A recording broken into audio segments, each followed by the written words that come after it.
Let me show you the best display color settings on the Samsung Galaxy A57 5G. So first of all, we'll need to open settings on our device. We can then navigate into the display, and I would recommend to put the light dim for the testing of the colors.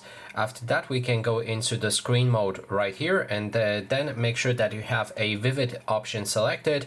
And then there's the white balance. I prefer to keep it on the middle like that, or alternatively you can use this slider to choose the specific white balance that you like.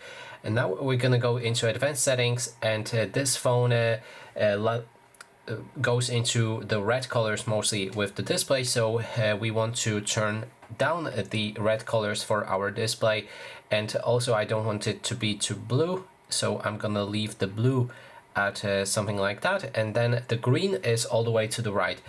For me, the display looks the best that way with the colors, and we can also bump up a vividness to make it look more colorful. And that is basically everything. Thanks so much for watching.